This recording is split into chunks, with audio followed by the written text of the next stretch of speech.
Good morning, everyone. Welcome to our March meeting, the Madison County Board of Commissioners. Today is Monday, March the 20th, 2023. It's 8:30. That clock is wrong. At the West Tennessee Research and Educational Center, 605 Airways Boulevard, and room 150 in good old Jackson, Tennessee. If we'll all rise, Jeff Wall. Thank you, Mr. Chairman. Today we have Dr. Lavelle Hayes, minister at the East Jackson Church of Christ since 1994. He's a teacher in the counseling program at Freed Hardeman. He sits on the board of the Jackson Transit Authority and the executive committee of Code Red Ministerial Coalition. He's married to Miss Patricia for 51 years, and they have 2 children and 2 grandchildren. Welcome, Dr. Hayes. Thank you for the invitation. Bless you all where you work. He said, do as the Lord leads me. I better not do that because y'all won't have a meeting. He said, amen to a good sermon. We appreciate the work that you do. Let's pray together. Father in heaven, our God, we give you the glory and honor for all things. We come believing that it's in you that we live and move and we have our continued being. Thank you for the blessings that you've given upon our lives individually and collectively, those that you've placed upon this city as well, and even the future growth that we anticipate. We thank you for these men and women who serve.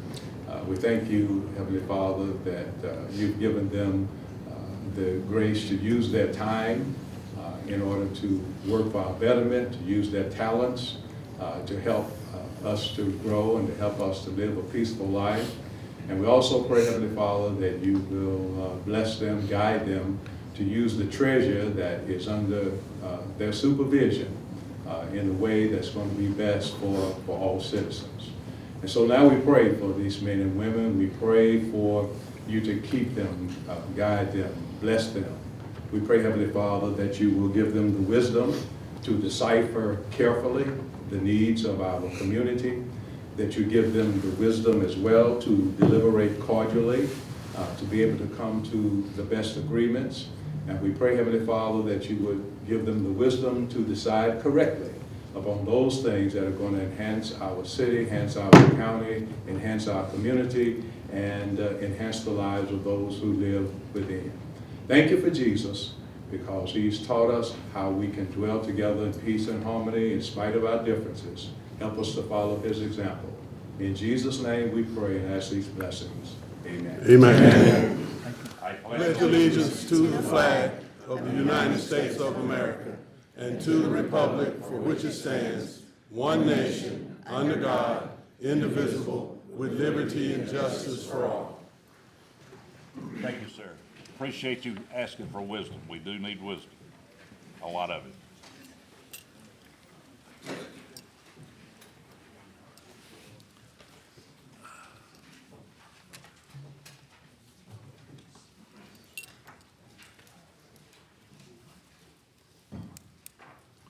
Roll call. Abernathy. Aday. Alexander. Arnold. Black.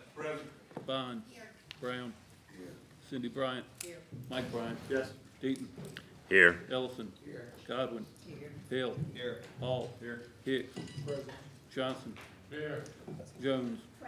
Martin. Mercer. Montague. Neal. Taylor. Tippett. Wall. Everybody's here, Mr. Chairman. All 25 is 24. 24. Yes, sir. That's right. Item number 3, appointment for the vacant seat of District 10. We need to approve. I'm sorry. I need to approve the minutes of the previous meeting. Have a motion? Second. Have a second. Any discussion? All in favor say aye. Aye. Any opposed? None. Item number 3, the appointment of the vacant seat, District 10, seat number 3. Commissioner Taylor. It is my honor this morning to stand up and nominate Richard Watson to join this distinguished group. He and I have something in common. We were both defeated by Harold Petty in elections. And that's nothing to be ashamed of, I assure you.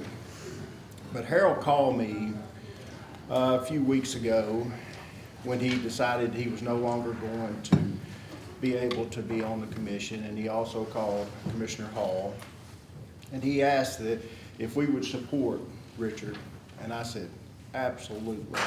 He ran a great campaign, and he's a good young member of the community, and I think he's going to be an excellent choice to replace the seat.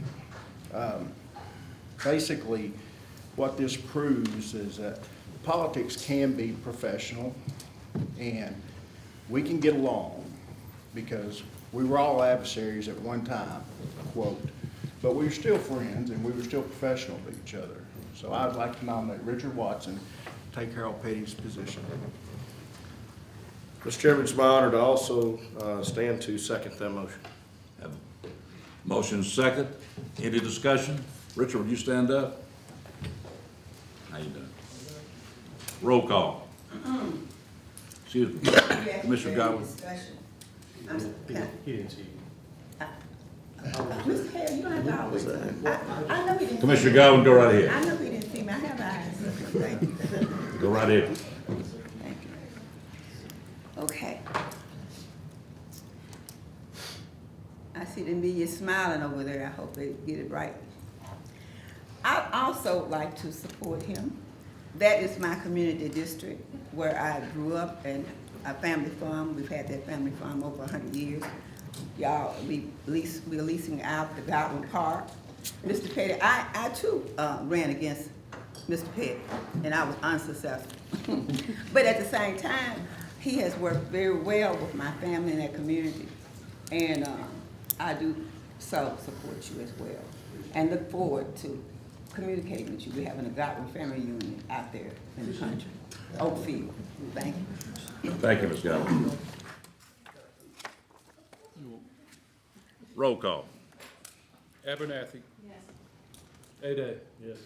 Alexander. Yes. Arnold. Yes. Black. Yes. Bond. Yes. Brown. Yes. Cindy Bryant. Yes. Mike Bryant. Yes. Deaton. Yes. Ellison. Yes. Godwin. Yes. Hale. Yes. Hall. Yes. Hicks. Yes. Johnson. Yes. Jones. Yes. Martin. Yes. Mercer. Yes. Montague. Yes. Nayoff. Yes. Taylor. Yes. Tippit. Yes. Wolf. Yes.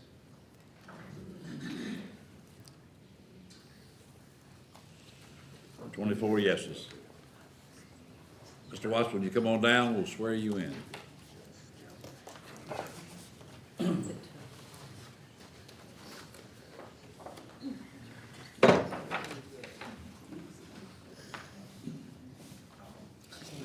Stand over here for the camera.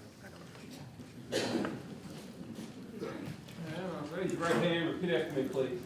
I, state your name, please. Richard Watson, Do duly appointed county commissioner, Newly appointed county commissioner, Madison County, Tennessee. Madison County, Tennessee. Do hereby solemnly swear Hereby solemnly swear that I will perform with fidelity, that I will perform with that I fidelity will perform with fidelity the duties of the office the duties of the office to which I have been appointed, to which I have been appointed, which I am about to assume. which I am about to assume, I do solemnly swear do solemnly swear for the Constitution of the State of Tennessee to support the Constitution of the United States and of the United States of America, of the United States of America, and to faithfully perform to faithfully perform the duties of the the office duties of the office of County Commissioner, of county commissioner, Madison County, Tennessee. Madison County, Tennessee. Congratulations.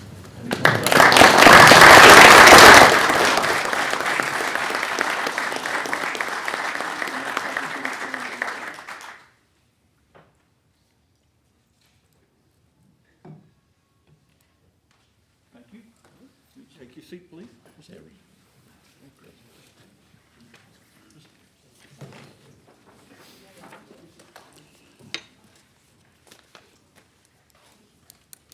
That was painless. Item number 4, the presentation by County Mayor. Thank you, Chairman.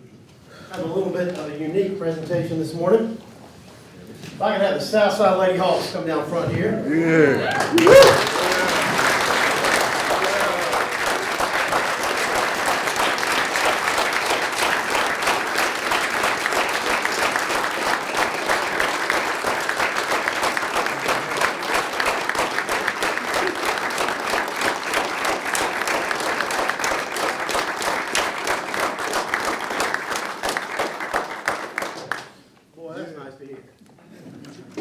are your state champion Southside Lady Hawks.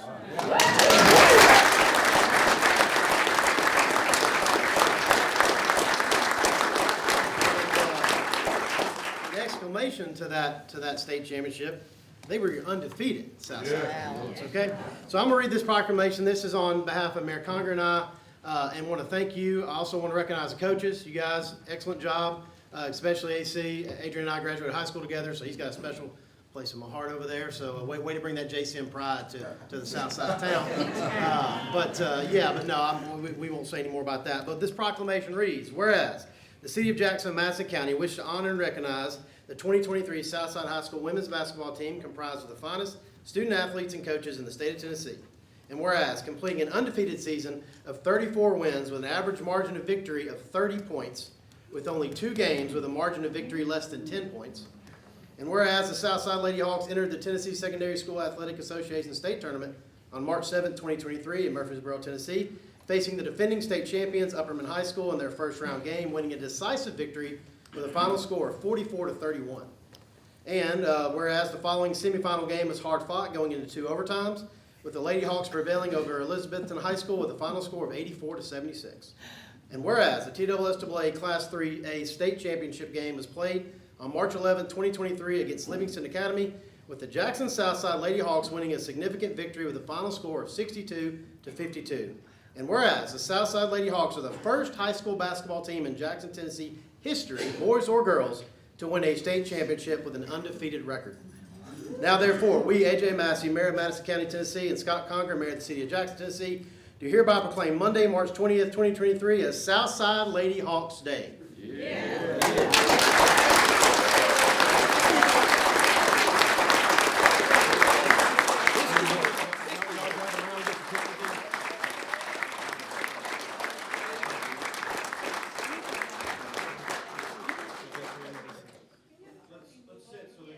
Oh, you'll get this trophy here. You get perfect size. Hold that trophy. Yeah, the girls got it in, so they can see.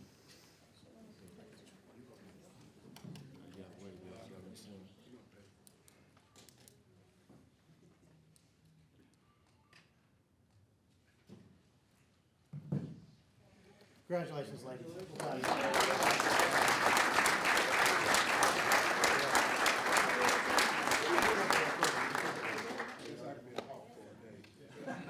it, I got your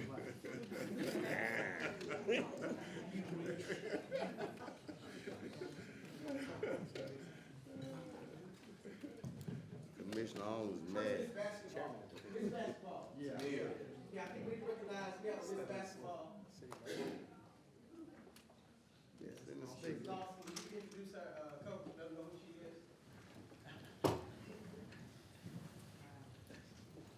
This right here is one of our seniors, Miss Tamia Lawson. She wears number 2. First one in Southside history. If I'm not mistaken, outside of private, she may be also the first Miss Basketball, second Miss Basketball.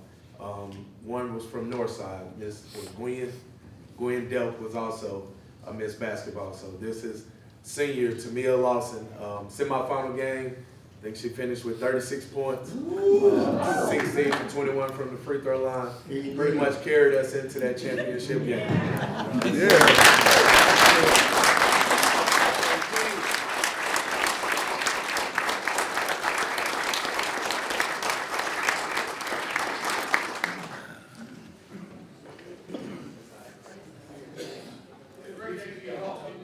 Mr. Chairman, who hired those coaches? Commissioner Arnold, you got something to say. Go ahead, come on. I'm proud of the I know you are. Southside Lady Hawk. Something just short of a miracle. When I you believe go you mean it. undefeated and win a state championship. That's right. All right. Item number 5, announcement from the chair. Don't have any. Item number 6, announcement from school superintendent.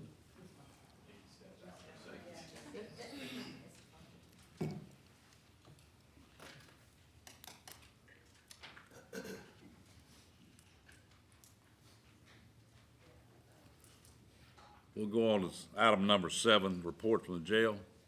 Yeah, we had a great turnout last week at the open house. Over 500 people came through, and I appreciate everybody that came from the county commission. Big thank you to our employees from the correctional, patrol side, and civilian side to put this thing together. So we'll be looking at moving forward to the first phase of opening the jail in about 3 or 4 weeks. Thanks, Sheriff. That was a great opening. I think everybody was very impressed with it.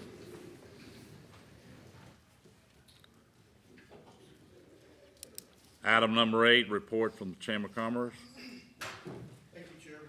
I'm Kyle Spurgeon, and I got here a little bit early and had a lot of questions about Ryan Porter.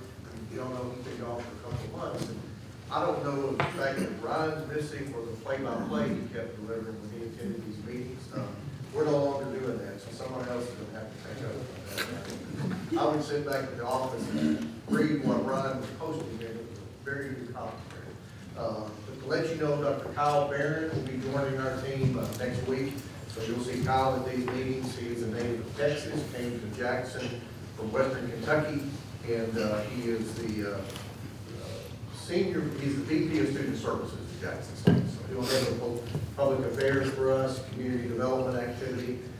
So please welcome Kyle.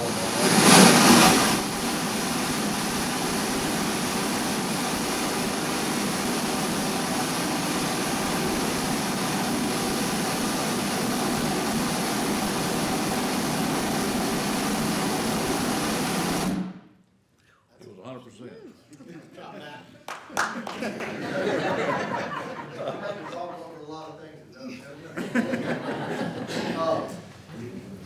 Kyle starts, and I'll give you a quick update on projects.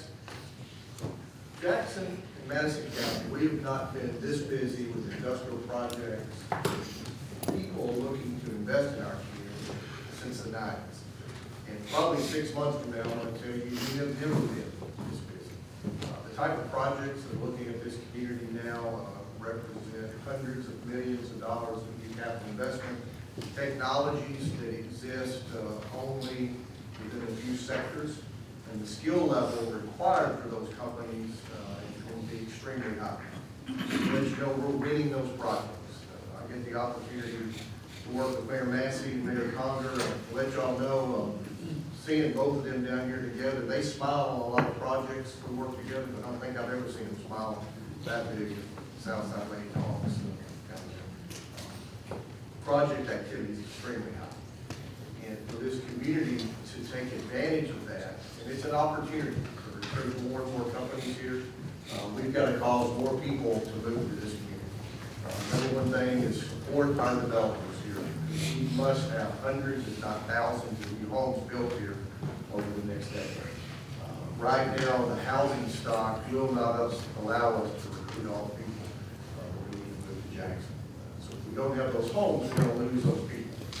Number two, and it's always number one, keep supporting our public school system, this guy right here, because we've got companies in Jackson now that what they've never done before, support our public schools and are actually reaching out to them. 3 to 5 years ago, we didn't see that. So now you get companies like Ford, Toyota, Georgia Pacific that are calling on the school system to help them. For us to grow, we must have an even stronger public school system, and that housing stock will follow. Keep supporting them in what you're doing. Infrastructure-wise, I tell everyone we're so fortunate with Jackson Energy Authority here. That's never a concern.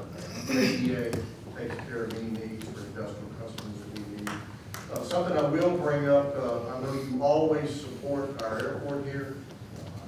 The growth opportunity in Keller sites and what it means to Jackson, Madison County, and West Tennessee has never been at the level that it does now. Some of you know we're actively working on trying to convince an airline company to start a flight to Detroit.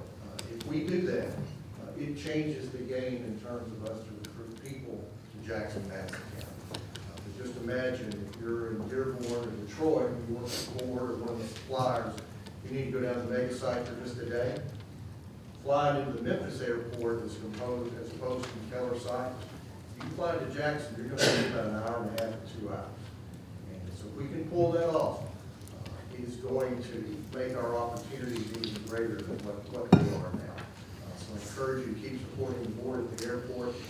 When they come before you in the next few years looking at expansions, don't look at that airport as a place that's just always going to be able to be a spot where airplanes that have 9 to 12 seats land. We're looking in the future at 60 to 80 seat airplanes. You're probably not going to have a Southwest or a Delta flying into Jackson, but you could have the opportunity to have those feeder airlines flying in here. And if we can do that, it's going to pull more people into the community. So I just throw those things out to you. Let you know, keep doing what you're doing, supporting our public schools, our airport, and our housing developers. As you see them come before you asking for different ways to fund projects and be a little bit more creative than this community's done in the past, I ask you to support that because we don't have the housing stock here now to support all the growth opportunities. Just remember, when you see these numbers, it's not guaranteed. All these people don't move to Jackson. It's an opportunity. So let's keep working together to make that happen. Thank you, Kyle. Anybody have any questions for him? Let's go back to item number 6, announcement from school superintendent. Don't have anything? All right, sir. Item number 9, report from Lori Dunley. She in? She didn't show up either, okay. Item number 10, report from Beth Ann Simpson, Director of Jackson Downtown Development. Come on down.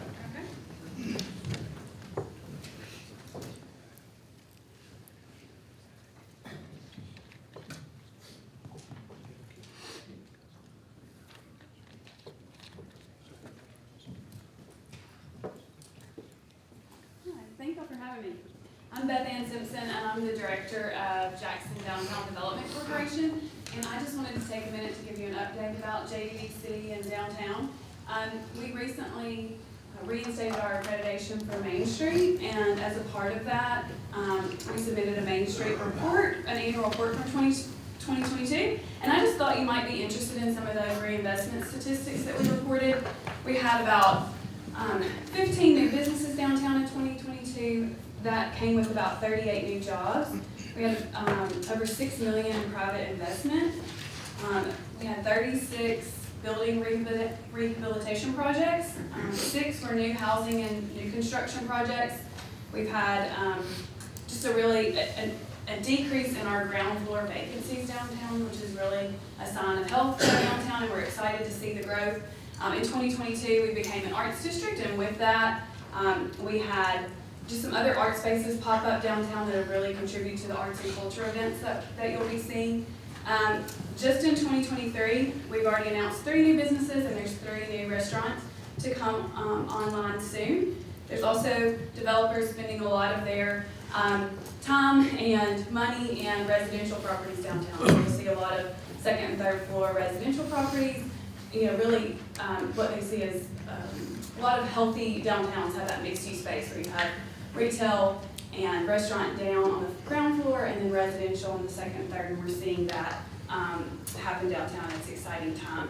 As part of JDDC, we were awarded a grant from the Tennessee ECB, and we'll be administering those dollars. We have about $90,000 to give out to facade improvement grants downtown to really help with signage and painting and infrastructure, things on the outside to beautify downtown. We'll be partnering with the farmers market and other small businesses for economic-driven programs, and we're excited to be part of a sub-area for planning that'll happen this year too for downtown, some vision casting and design guidelines. So we're just excited about the growth that's happening downtown, and I just wanted to give a quick update on a few of the highlights. Anybody have any questions for her? Thank you very much, Beth. Appreciate you coming. Item number 11, report on Polk School traffic study count by Stan Pilot and Carrie Henson. They're going to give us an overview. Come on down, guys.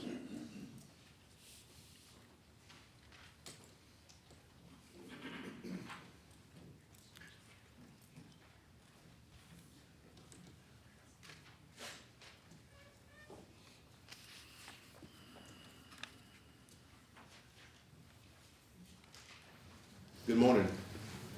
I was asked to come and kind of explain the process of the traffic study and sort of the findings that came out of that study. As you know, schools are huge traffic generators, especially a school with 1,200 students.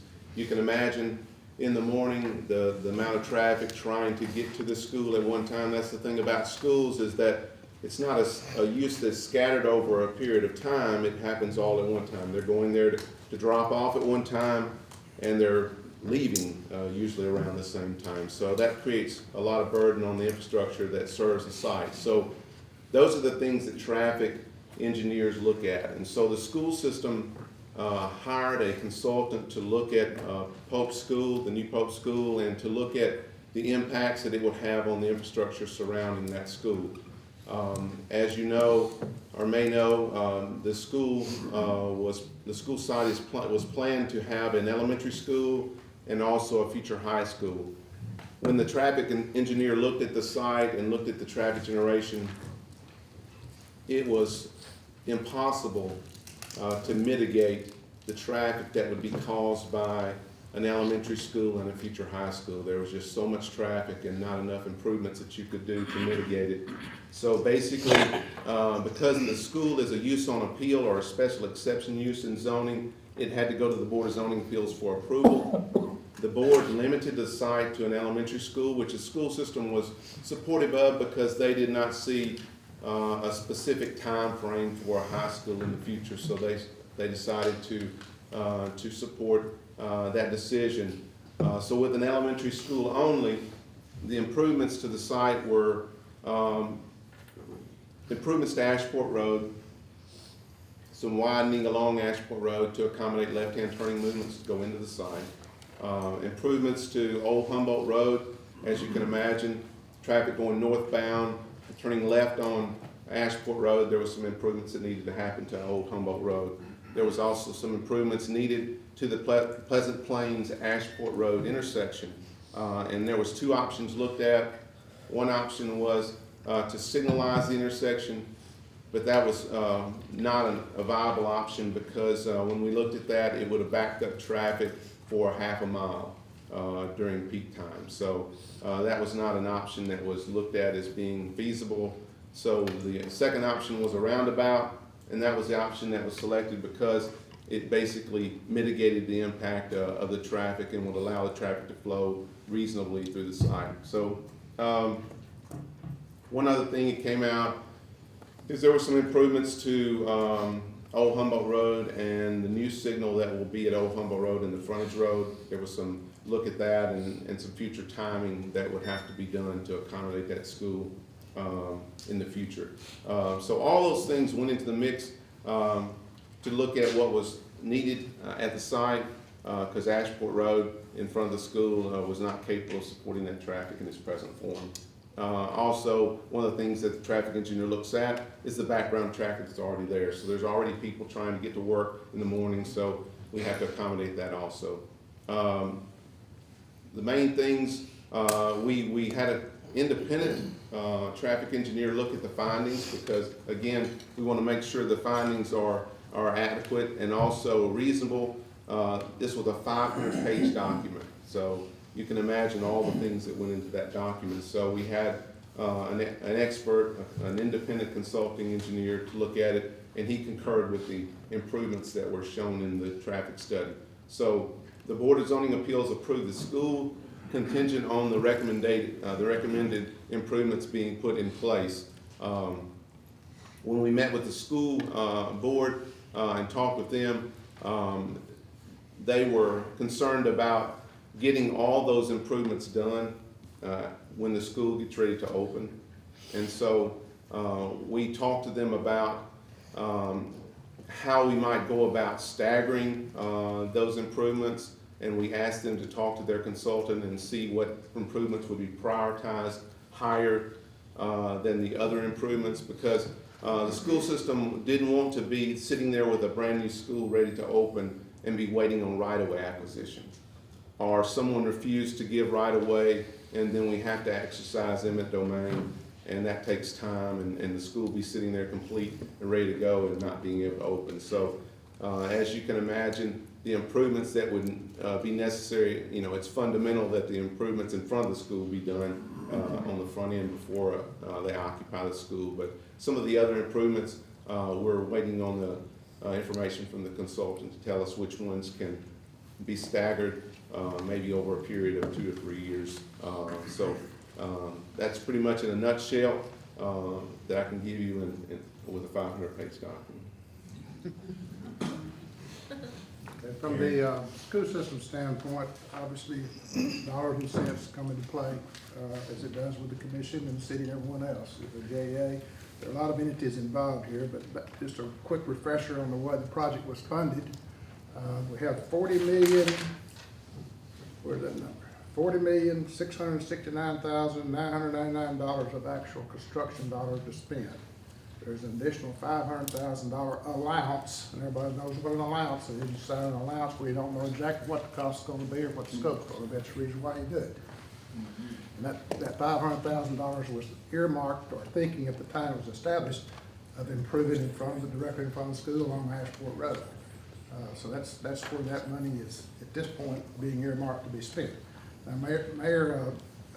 Mayor Conger did make a statement in one of the meetings, as Stan just alluded to, that we can potentially phase this work, and we proposed to the consultant the possibility of phasing it in 4 different phases, with the Ashport Road work being first, the work at the Pope Old Humboldt intersection being second, the work at the roundabout at the Pleasant Plains Ashport intersection being third, and the work at extending the turn lane at the 45 bypass in Old Humboldt being the 4th item. She has verbally indicated to the architect that sounds like a reasonable plan or a good approach to it. But the problem is, from a school board standpoint, how are phases 2, 3, and 4 going to be paid for? We don't know what it's going to cost yet. There's going to be property procurement, there are easement issues, right-of-way extensions, or property's going to have to be procured in some kind of form or fashion. So at this point, the school board, I think, is ready to move forward with phase 1, to get the school going, and do what's necessary on Ashport Road itself. And we're going to have to, as a group, as a community, figure out how to pay for the rest of it. Commissioner Taylor. Stan, from standpoint of McClellan Road, how much more traffic? I mean, it seemed like to me the traffic flows would be very similar with what is the USJ and what's the Catholic school? Sacred Heart. Right together. I mean, explain to me why a roundabout is needed there versus nothing being done on McClellan Road, basically. And it works okay. I mean, there's going to be school traffic everywhere. Well, it works okay. It's kind of it depends on your perspective. What a traffic engineer does is it looks at the traffic generation, the cars that would be created, the trips that would be created by a school, as you can imagine, with 1,200 students. And it looks at the condition of the road itself, which Ashport is a 2-lane road at this time. And so the traffic engineer looks at those things and recommends improvements that are needed. Now, development, whether it be commercial, industrial, whatever the development do, we require that traffic studies be done when certain thresholds are met. And the school here met the threshold by the sheer size and number of students. We also have looked at these traffic issues with other schools. And it all depends, it's sort of site by site, depending on where a site is, depending on what infrastructure is at that place, determines what a school must do to mitigate the impacts of whatever the student traffic is going to cause. So in this case, the consulting engineers said that these are the things that must be done unless you want to experience huge delays and backup of traffic. And so the roundabout was the best of the 2 options. And it's a single lane roundabout. It basically allows traffic that would be coming up Pleasant Plains to be able to move through as much unimpeded as they can to get to the school. Also, we've got a subdivision on the north side that's also going to be feeding that intersection. So these are things, again, that the consulting engineer said are necessary. To not put them in place would be basically saying we're not going to mitigate the impacts at all, and that's not what the Board of Zoning Appeals approved it based on either. Those improvements, based on the Board of Zoning Appeals approval, must be done for the school to be approved.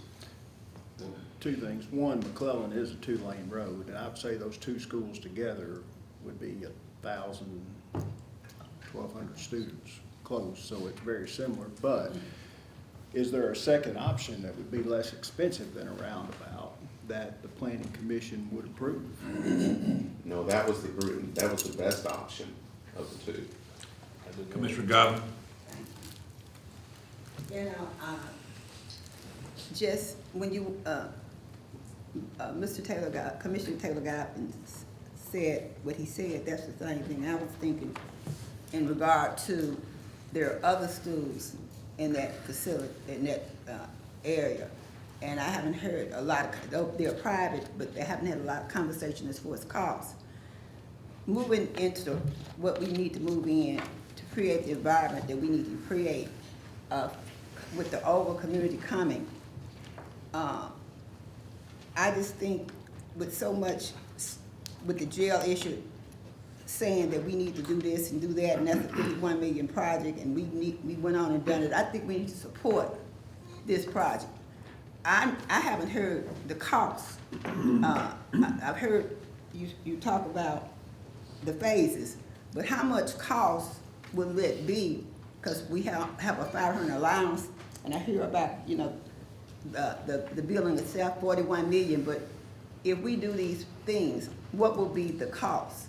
We don't know yet. We don't know that yet. So we're gonna get someone to see. Well, there's gonna have to be some engineering done, there's got to be design done, there's got to be some bidding done, and as of right this minute, nobody has the responsibility Well, of I think we contracting need to to do go that. towards that phase, because unless I hear the cost, it's gonna be hard to, you know, but we need to start the project. And, as a commissioner, I think we need to support, continue to support our superintendent, our schools, as Mrs. Spurgeon indicated, with what's coming up. And we just need to come together and talk about it. Because again, if we can build a jail and support that, we most certainly need to support this. And even though it's 12, the number of students, it still is not in that area. So this can be worked out. So I hope we work together to get this thing started soon. And I support getting it started soon. Commissioner Johnson? If I remember right, when this project was first proposed to us, the cost, I think, was $25 million. What was the amount approved by the commission, Ms. Bell, total? 48 million. 48 million, and the school board was told at that time that there could be no more because we were topped out. We owe $107 million. And Stan, are these roads and this property within the city limits? Yes. Is not the city responsible for building and maintaining the roads within the city? We're required to maintain what is needed in terms of existing roads. Development has to bear the cost of what they cause. In other words, the streets, the roads that are existing function, and that's one of the things that a consulting engineer looks at is what the present traffic is, what the capacity is, and then what's needed to basically meet the demands of a new use, and that's what we got here is a school with 1,200 students. When you throw them into the mix, these are the improvements that must be done to support that. Commissioner Brown? Yes, sir. Our good intentions philosophy never determined what we pay for anything we commit to. We committed to this project.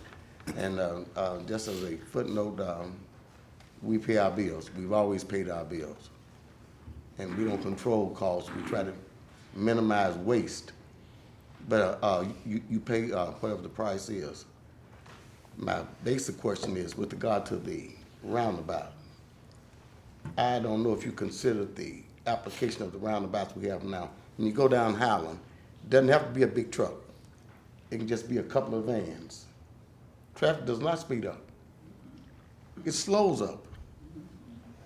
So what I'm hearing, the intent for it, for having a roundabout, is not yielding that results with the application. Can you address those concerns? Yes, sir. A roundabout is intended to allow traffic to flow unimpeded. Whereas a signalized intersection, you have to stop at a red light. You have to wait for a phase of that traffic signal to turn green again, and then you go.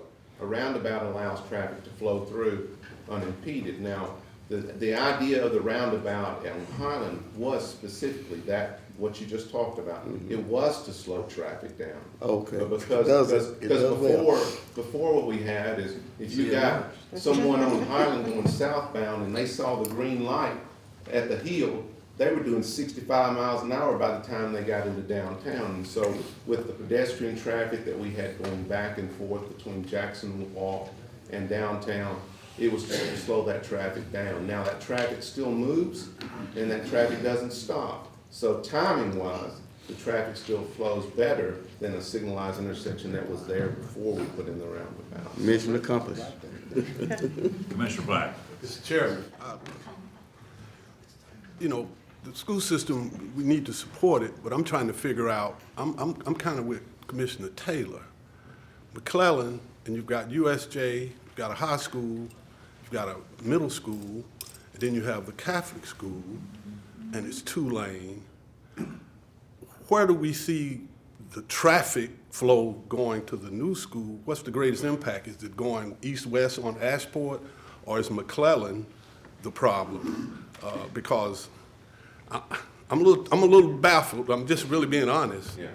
How 3 schools in an adjacent 2-lane that's less than a mile away, I don't know if it's been a significant impact. I know the high school kids, many of them drive, but there is a school where parents drop off. I need some clarity, that's all. Let me see if I can help. All right. The schools on McClellan and the development along McClellan happened over a period of years. They did not all happen at one time. They happened over a period of years. And so as development occurred on McClellan, we addressed the development as it existed at that time. And those situations predated our traffic requirements then. But again, those schools don't always operate at optimum efficiency.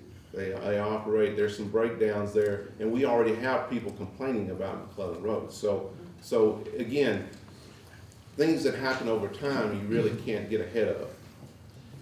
Here we have a chance to get ahead of a school and do what's needed to be done, and not just plop down a school and hope for the best. And that's unfortunately, you know, in the past, some developments have occurred and we didn't get ahead of them. And then we spent millions of dollars trying to fix the situation. So we're trying to keep from doing that in this case. Mr. Taylor. You mentioned that this would be the responsibility of the developer. What about the developer that's developing a big neighborhood back there? How much is he going to invest in the roundabout and the? Well, what the state law says is when a development starts, one of the first steps in the subdivision is they give us a schematic, and then they start the process of developing that lotting pattern that they establish with the schematic. State law says once a subdivision starts, you cannot then apply standards that occur later back to that development. In other words, they go under the standards that are in place at the time they start developing. New subdivisions come into those requirements. Anything above a certain lotting number requires a traffic study. Those requirements didn't exist when Shallow Springs started. State law doesn't allow us to apply those standards now. What is that number? Every new thing that comes down the pipe, yes, they have to bear that. Commissioner Abernathy. Point of clarification, could you just tell us what the number is? Commissioner Brown. Commissioner Abernathy. I just want to know, and so you can come back to this if you need to answer that since it's more on track, but I just want to know if there was any consideration paid to walkability around the school as well. We have a lot of schools that have no sidewalks, no walkability, and in terms of traffic, is there any consideration? again, for a sidewalk to be efficient, you've got to have something to tie into. And right now, you've got a county road with side ditches. There's not enough room to get a sidewalk in. City street, not county road. Well, it was a county road when we took it in. It's a city street now. I understand. But because of it being in the form it is, with side ditches, it's not possible for us to get a sidewalk without acquiring more right-of-way. And basically, then once you get it, you gotta tie it into something, and there's no sidewalk system tied into it. Mr. Neal. Commissioner, Mr. Chair, Commissioner Abbott, I have to beat me to the punch. My question was about the sidewalks, because I read through I think it was 574 pages. I didn't read every one, but I didn't see anything about sidewalks. Was it discussed at all during the meetings? And also, the second part was, we have the traditions, we've got, like she said, lots of neighborhoods around there. Was it discussed at all how many students may be walking to the school? Because I did read traffic, roundabouts are considered safer than traffic lights, and that seems to be a consensus, but I am concerned about how we're gonna pay for it. Well, it's been our experience, at least the experience that I've had with schools, that the amount of school population that walks is very minor compared to the amount of cars that deliver students. And so in this particular case, I would say that would be similar in this case, that the walkability, while it might be important to some, is not at the percentage high enough to be significant. Commissioner Brown. Yes, with regard to the question raised by Commissioner Taylor, you gave the specifications that a given number could impact on if there were a traffic study could be done. What is that number? In the case of like subdivisions to 100 lots, if you have more than 100 lots, you have to do a traffic study. And then in schools, it's based on square footage of building, and the building you see is like 50,000 square feet. But schools there's a category of uses that generate traffic at a high level, and schools are one of those, so a traffic study would always be required with the school. My reason for asking that is that existing schools and existing communities where you're picking up 30 to 40 houses that didn't exist anymore, I think you know the area I'm talking about. That's gonna double the traffic there. Has a study been done? You mean the development that's gonna occur in that same area? Yes. Yes, there are subdivisions that were looked at that are developing now, and what their full build out would be. Would those streets be changed? The streets, which ones? Phillip you mean and Cotton Mill. Oh, you're talking about Phillips and Cotton Mill? I'm not sure about which school are you talking about. Well, you have the two elementary schools there. People can't walk now. The white lines that was there no longer exist, and you have, You're talking about legacy estates and the houses. Fortunately, the government didn't develop it, but in the middle there have never been houses. But you have a project with individual doors, but nothing being done about people being able to walk, talk, ride, turn. Well, again, now in that particular case, we're dealing with a subdivision that's just in the beginning stages. So again, we evaluate those things as development occurs, and we try to make those improvements when they're necessary. Commissioner Wall. Mr. Anderson, what did you say the total construction cost was that you have? $40,669,999, and there's another $7 or so million that the county has for FF&E and specialty items. Okay, we don't know what that is yet. Okay. The other question I have is this going to be a 1-lane or a 2-lane roundabout? It's a single lane. Single lane roundabout. Have we studied the navigation of that with a school bus? That is part of the design work that occurs after that. Now, and just looking at the 2-lane roundabout that we currently have in downtown Jackson, that not very many people like at all anyway. I don't see the benefit of having a 1-lane roundabout out there and mitigating a lot of that. That's my own opinion, though. The city, you said that it takes care of, city streets, existing properties and things like that. The Pope School that is there currently, The traffic out there has been a nightmare for like, as long as I could remember. What have you done to mitigate anything out there, any of that traffic? Well, again, all I can talk, let me clarify some things first. These are not my requirements. These are the requirements that the consulting engineer stated were necessary to building this school.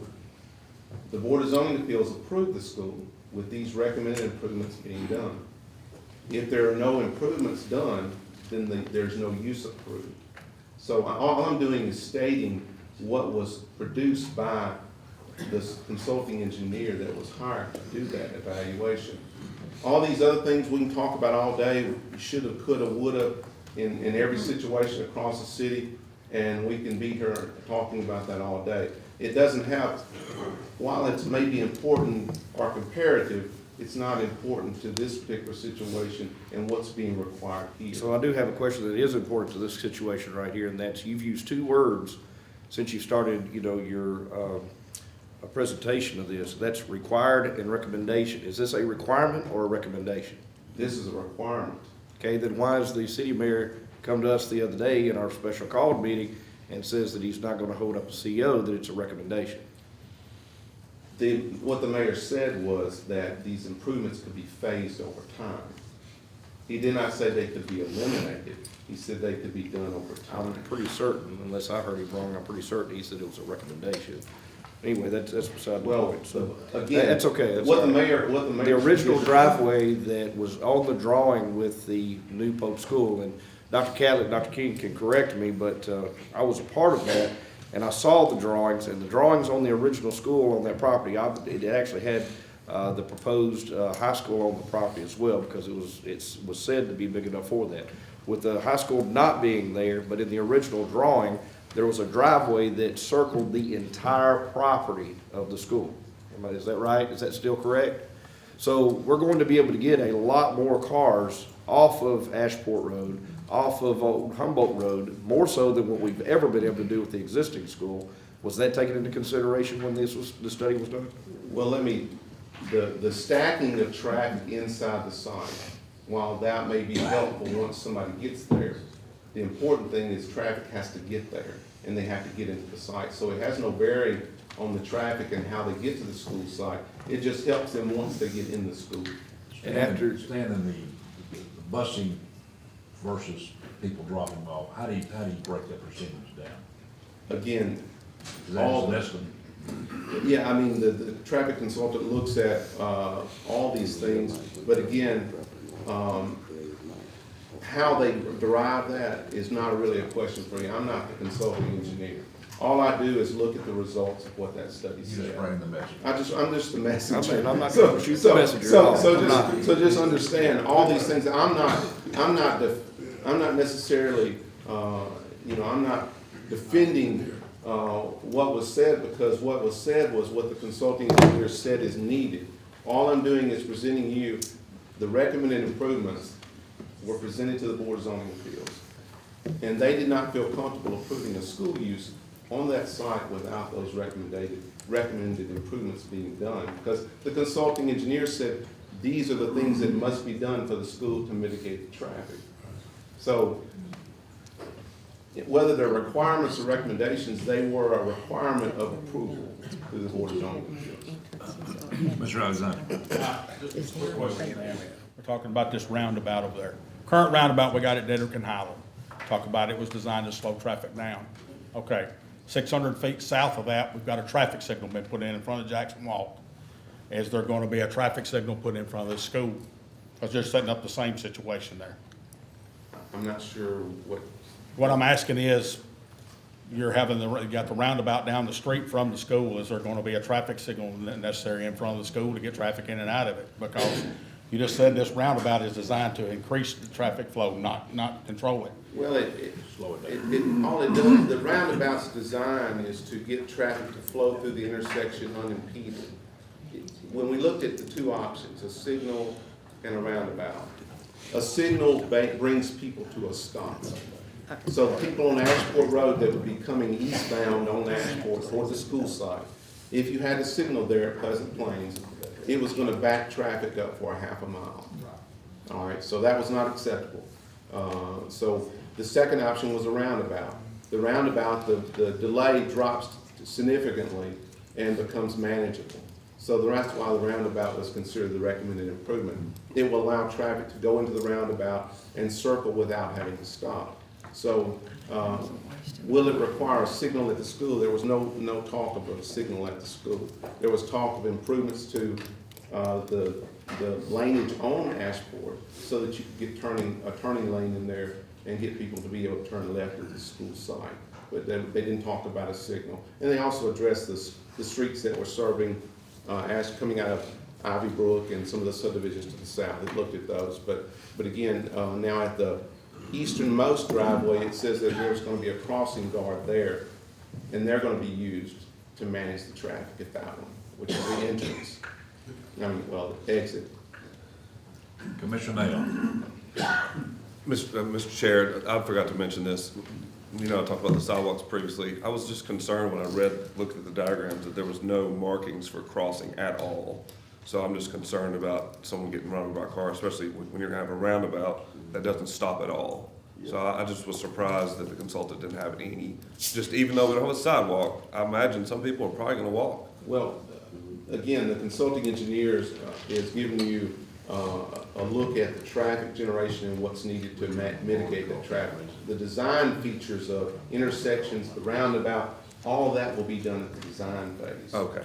All they do is look at what the burden of the traffic is going to be, what it would take to mitigate that traffic. So that was not the scope of this? That's not the full scope. That's not the scope of this project. But I recommend we probably have a crossing marking in a couple places. That will come in the design phase, yes, sir. Mr. Wall. I just have a couple comments. One, I've looked at the traffic study, and I know they have all the existing and future traffic counts. I didn't notice in there, they may have done this, but I just ask you to check this, that the current Pope School has roughly 700 students in it. I didn't see where they subtracted any traffic count from the existing school off of the total existing traffic counts. So when they did their analysis that produced a roundabout, those traffic counts could have been counted twice or double dipped on the traffic counts. But I just ask you to check that. I may have missed it. They may have taken it out. We can ask, but again, usually the traffic study is looking at a 1,200 student elementary school, what it would generate. And it looks at background traffic that's there and future projected traffic. So There's 700 students that generate current trips that should be taken out of that 1,200 total. So I just asked to check that. The second comment I had was with regard to the cost estimate. Of course, there's not going to be any decisions made until there is a cost figure that people can look at and consider. In my opinion, a very rough cost estimate could be generated fairly quickly without going into a full-blown design and completing a design that can be constructed. Of course, there would need to be some assumptions made in that cost estimate, and we don't know what right-of-way acquisition would cost the county, so that's a bit of a wild card, but a figure could be included in the cost estimate just to cover that. But I think the cost estimate could be developed off of the schematics that have already been produced, because we already know what the city's requirements are as far as pavement sections. We know what kind of striping would be there roughly. We know curb and gutter sections. So we know what those are. We could generate, or there could be a cost estimate generated pretty quickly without going through a several month-long design process that would help us get, to a draft number pretty soon. Those are just my comments. Commissioner Hess. Yes, sir. It sounds like there's been a lot of good discussion about the problem ahead of us and how to solve it. I think the best way to solve it is just close communication with all the parties involved. And so there was discussion at the budget, special call budget meeting where they made this presentation to Budget Committee of expanding the Ed Vision Committee some to include the city and maybe the sheriff, maybe roads, maybe the chamber, you know, let's, I think if we know that the best way to support our schools going forward is just all the partners being together at the table to discuss their city roads, county roads, sidewalks, still learning what a sidewalk is, lived here a long time, still learning what that is, but, because I don't see many of them. So if there, maybe this is a question for Jay Bush, our attorney, is with Ed Vision being our ad hoc communication committee with the schools, is there anything formal that we could do to invite others to be a part of that? Yeah, just Because it's not a voting committee, but it could be a powerful tool to communicate the needs of the schools across a large swath of what are feeling kind of like silos right now. Like, how do we connect them all together? Well, the Ed Vision Committee was created by agreement between the school board and the county commission, and it's a non-voting committee, and it was designed just to allow greater communication between the two bodies regarding the capital needs of the school system. I don't see any reason at all why you could not include members from the city council, or sheriff's department, any county or city department that might have an interest in being involved in those discussions. And I could certainly commit something to writing if the commission would like to consider that at some point in the future. Sure. Maybe we could have, I think we co-chair, there's, I think, I'm not sure, is it Chairman Johnson that co-chairs the Ed Vision from the school side? For this next Ed Vision committee, maybe we can make a recommendation from that committee on who all could be at the table for communication and being able to solve these problems. Sure, let's go forward and do it, yeah. Commissioner Brown. Mr. Chairman, it's pretty much simple. You send out an invitation to anybody that's a public meeting. And you can send an invitation to anybody, and they can speak and address. So, you know, it's arithmetic, it's not mathematics, yes. Commissioner Godwin.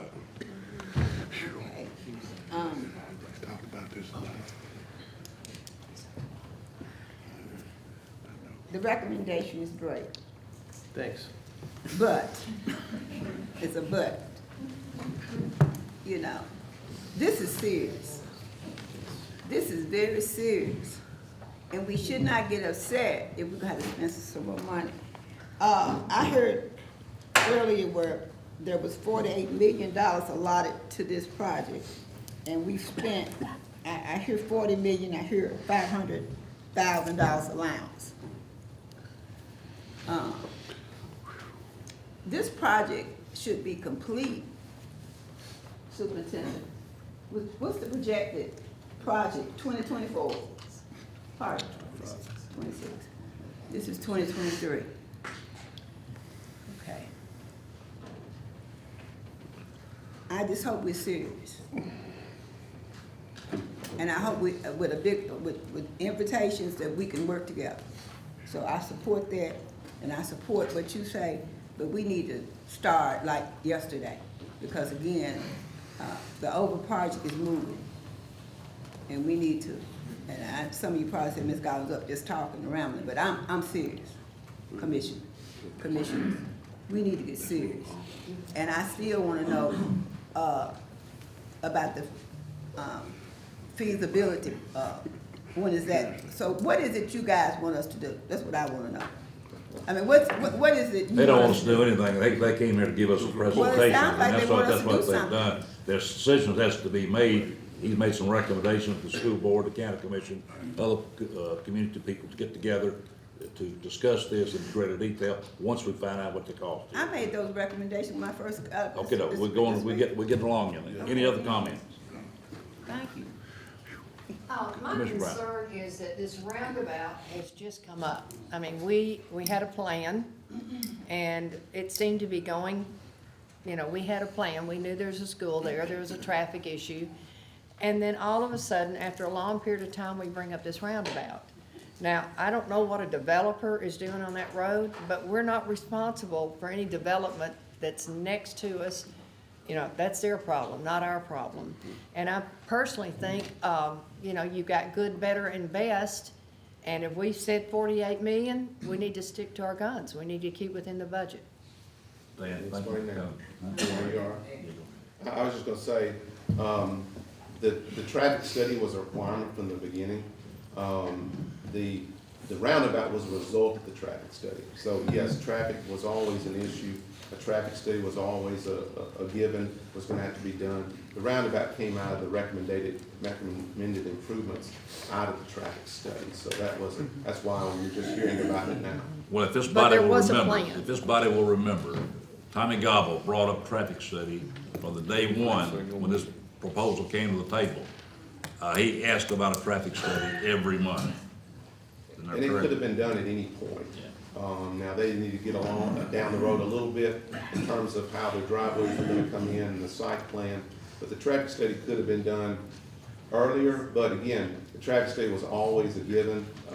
I've been saying that from the beginning that it required Board of Zoning Appeals approval and a traffic study, and those were things every time I got a chance, I would let someone know that those are two things that need to be done. Yes, there was there was some planning that was going on the school site itself, but there really wasn't anything done on the traffic study until recently. That process will start in early September of 2022. Thank you, guys. Appreciate your time. Appreciate your explanations. You still like it? I still like it. All right. Really takes the brunt of it, doesn't it? You're right. Item number 12, report from Finance Director Karen Bell. No report. Item number 13 has been removed, will be put on April's agenda. Item 14, report from the county officials, standing special committees, any old business action thereof by this board. Commissioner Alexander. Yes, sir, Mr. Chairman, we got a report from the property committee. We had about 3 things to bring before the group today. Number 1 is the changing of the name of Fred Young Park out south. That's the one that's out on 45 South where the new equestrian center is. This was requested by the Conservation Board and going with the name of the Madison County Equestrian Complex. And then below that will be Fred Young Facility. Committee recommendation. That is a committee recommendation. Committee recommendation, no second required. Would there be any discussion? Does it have anything to do with alcohol? No. This is just Yeah, a name change. while we're on this, I've heard rumors about the possibility of alcohol being served in this park. If this is tied into it in any way, we really need to put this off and do it all at the same time. It really surprised me. Yeah, this is just the name change. This is just a name change. Well, it could be from things that've been going on. This may be done with the possibility of not calling it a park, so we can move alcohol in there. This needs to be understood from the front end. We have a park there, and it's not a place to serve alcohol. Well, that's a separate issue. Yeah, it is. It's That we voted on separately. We'll see when it comes about. Committee recommendation, no second required. Any other discussion? This is for the name change. All in favor say aye. Aye. Any opposed? Put me down for no. All right. Next is the, recommendation from the committee to allow, the Parks and Rec to go after a Blue Cross grant for another playground. It's a non-matching grant. It's it's more or less a project grant, isn't it? It's not a specific dollar amount.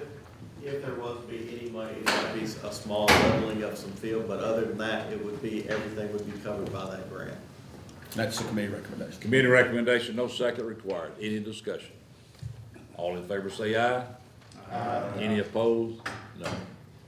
The last one, Mr. Chairman, was a tennis grant. Chris, would you mind speaking to that?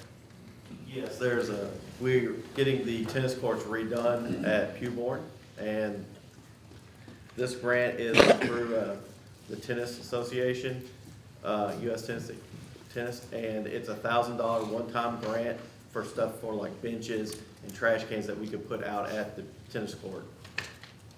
And it's the one-time $1,000 grant. It's nothing on us. Committee recommendation, no second required. Any other discussion? All in favor say aye. Aye. Any opposed? None. Thank you, Mr. Chairman. Mr. Chairman. Commissioner Hart. Before we go any further, Chris, like alcohol being served there at the Young Park, has that been brought up at your committee? It has been talked about. It has not gone any further from that. It's gone, we've got permission from our board to go to the beer board for their approval. And that's sort of where we're sitting and just waiting. So it would be up to this board. But the park we're talking about is Young Park, Highway 45 South. That's where we have 2 baseball fields. There's one baseball field, because we eliminated one. We took one out for overflow parking, and there is one still out there. Yes, sir. And we had Last time I drove through, we have 2. The 2.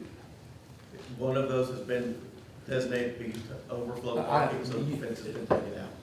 Designated, or it's there now? It's a There's no ballpark. backstop, all the fencing is gone, and dugouts are gone, and posts have been pulled. Okay. We really need to stay up with this. We have a park there, and it's a place for families to come. There are pavilions there, people can reserve, and it's a park. And I'm really surprised it's got this far along without this commission knowing about this. Commissioner Hale. I have a committee report.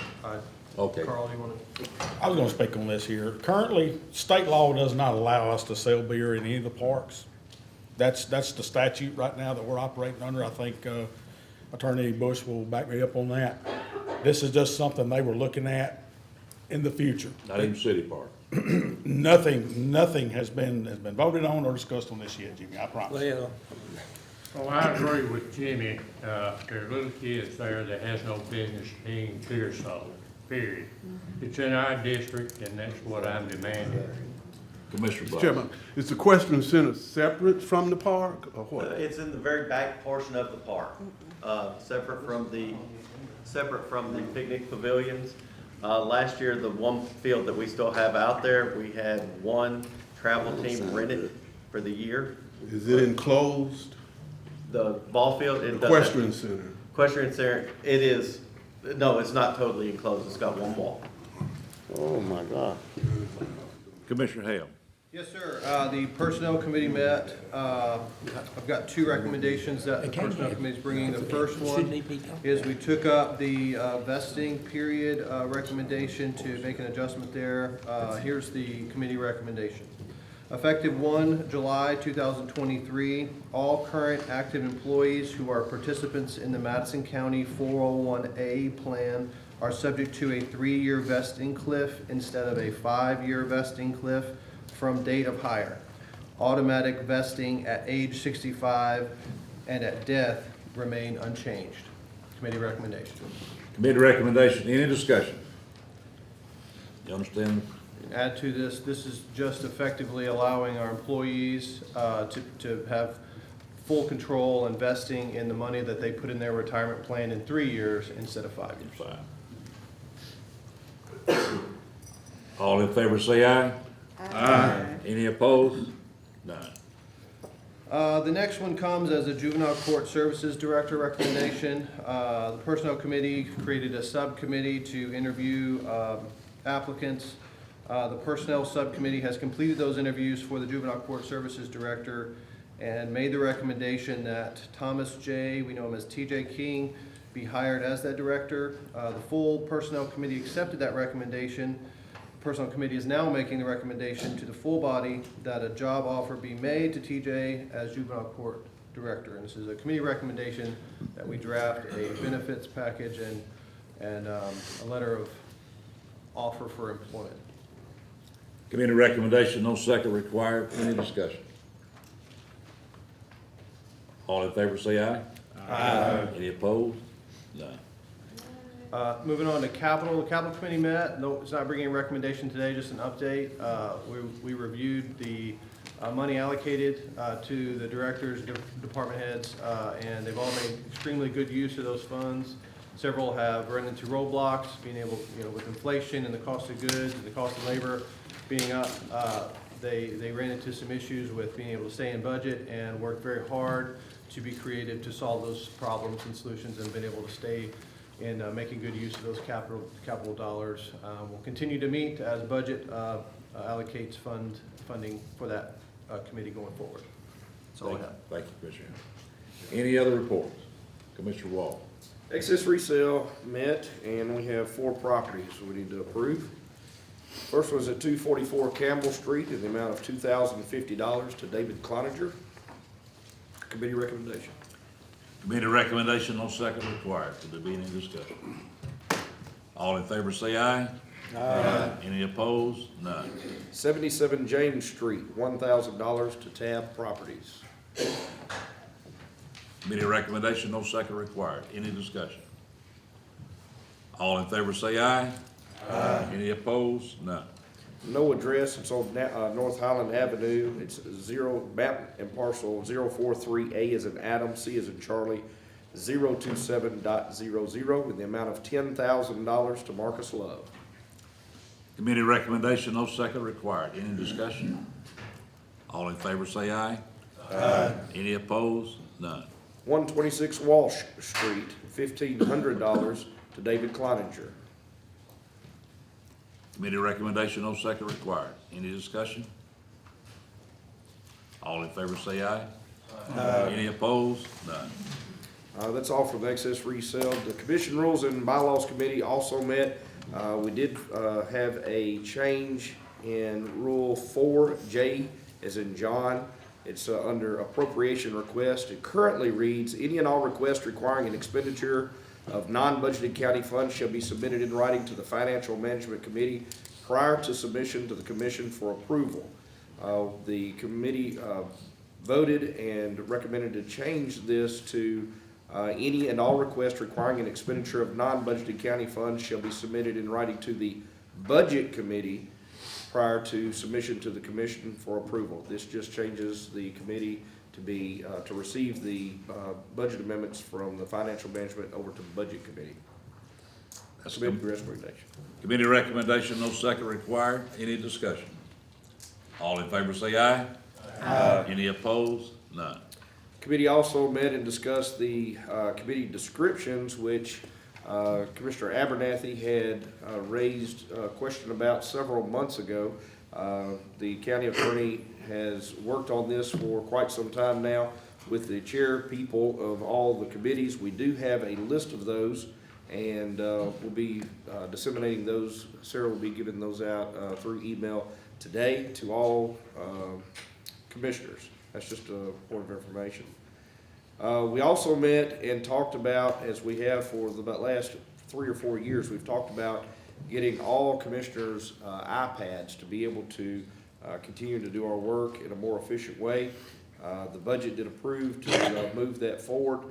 We sent that request over to the Budget Committee, and they did have a chance to meet, and they are studying that. However, today I was just given notice by our IT director that we may actually have a chance to cut his original estimated cost in half. Originally it was $26,000.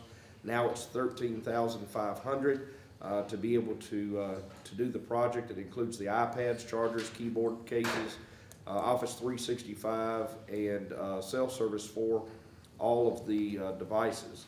And what this will do, Mr. Chairman, is it gives us access to email, the two-factor authentication, which several commissioners have complained about not being able to get or navigate. We would be able to get token rings and things like that for the iPads that would give us this access without having to go through that. It will give us the ability to have secure files and folders on the iPad that are also live documents that are created by Sarah back in the office without having to rely on email and things like that to be able to get those documents. We can see those in real time. We could be able to pull them all up together here if we have anything like that we need. This also opens the door with these iPads to allow us to do what we all have been talking about for several years now, and that's electronic voting within our commission meetings. What I would like to do is because the time frame, there's a time constraint here, and Matt has an example of the iPad he showed me this morning there with him. if you'd like to look at that. But in regard to the time frame that we're up against, in order to be able to get all of these iPads free, I'm not sure, I don't think I mentioned that before. We have an opportunity to get all the iPads free with the service that we're getting, or he's getting from T-Mobile currently. And that is a limited time thing, and it saves the county over $13,000 in order to act on that. So I would make the recommendation that we suspend the rules to take this up today. Have a motion, second, suspend the rules. Mr. Chairman. Commissioner Arnold. This does sound good, and you know what I'm about to say. And we've already been through this now, and it may work with a new group, it may not, but it's money that's being spent. We have already spent money on electronic voting, already have that material there, it goes back a few years. We've also bought the iPads, and I don't know where they are now, they're probably down at the finance office. But we probably need to put a little bit more time in on whether we're gonna actually use them instead of spending money on something that has not worked before. Has not, electronic voting and iPads. With all due respect, we've talked about this for 3 years now, and I've talked to commissioners, I've had as many as I could get in touch with to be able to talk about it. I think this is a new commission, as it was before, whenever they were bought before. I know they're probably dead now, they're not even, I don't even know that they're usable in this case. My motion still stands. Have a motion to suspend the rules. Any other discussion? All in favor say aye. Aye. Any opposed? Everyone. Put me down for pass. Have two pass. So the motion would be to move forward with the purchase of the 26 iPads, chargers, keyboard cases, office, and the service for $13,500, which is half the price of the original quote of 26. What's the annual cost? Annual cost, that would cover the first year. The annual cost thereafter would be $11,000, which would cover the Office 365, the service, and the cell service for the iPads. Commissioner Hale. I second the motion. Have a motion, second. Any other discussion? I got one Commissioner question. Hale. Is there gonna be, like a county label on these with an inventory so that you'll keep up with them? Because apparently nobody knows what happened to the others. Well, I paid for mine, I don't want the rest of them. Then I threw mine away. Yeah, excuse me, I want to be sure now, I have one also, that's mine, but there were iPads purchased for everybody, and they're there. Many of you people were here at the time. Man. Yes, sir. The devices commissioners referred to, they weren't really iPads, they were Intel Atom netbooks, which were extremely slow and painful to use, and I don't blame you for saying that's a bad experience, because they were extremely painful. This is gonna be a lot better experience than the netbook you had on round one. Commissioner Hall. With that quote, what about insurance on these iPads? Anything?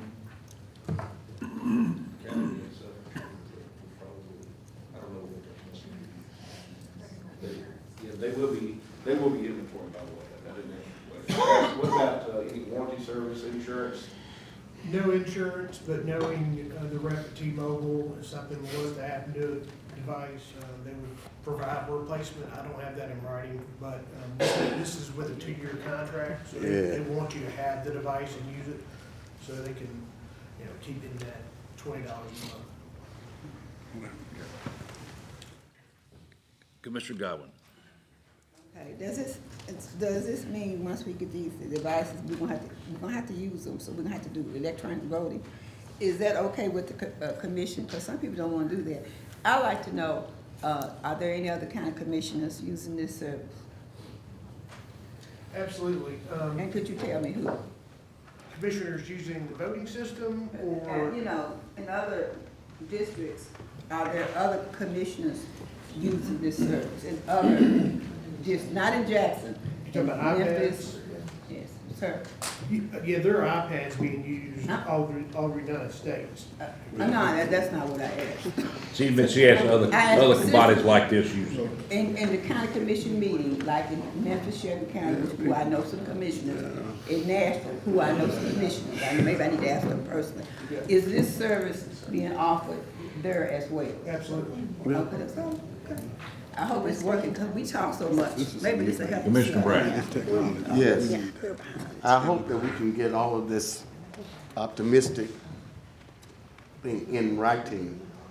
If I'm driving a county car and have a wreck, that liability won't come back on me personally. The county insurance will take care of it. If a tornado come back in my house, I don't want to be paying for an iPad. I agree. So whatever the liability needs to be put in writing. We can figure that part out, and we will provide ample training to anybody on anything at any time. Commissioner Black. Mr. Chairman, with all due respect to all the commissioners who may have had older items, we're in a new century. This is a new age of technology. Many governing bodies that I'm familiar with, their members have iPads to track and keep up with their emails. The email system we got now, it's kind of, every 30 days you got to renew. It's kind of difficult. I mean, it's really a pain. So I would hope that this commission understands that this is something that's it's a necessity for us to move into a new era. Technology is here. Get ready for it. Thank you. It moved in a big boat. That's right. If we're ready to vote, roll call. Abernathy. Yes. Aday. Yes.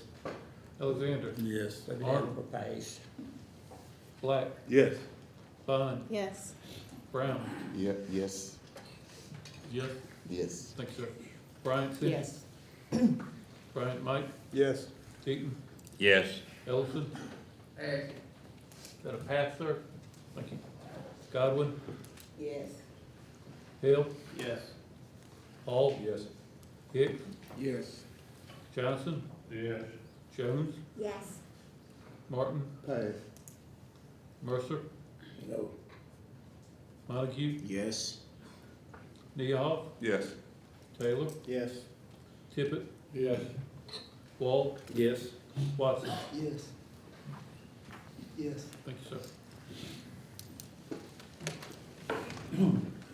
Anybody want to change their vote? What I heard, Mr. Chairman. 21 yeses, 1 no, 3 pass. The motion passes. Any other committee reports? I have one more committee report. Audit met, and I would like to recognize Mike Perry to go over the audit report. We had a meeting on March 14th of the audit committee. This was my first meeting with the audit committee, and I appreciated them letting me serve. We elected a new chairman, Commissioner Mike Bryant. Commissioner Adrian Montague was elected vice chairman. We reviewed purchase orders in excess of $3,000. All were within the range of acceptability, and there were no major findings. Thank you.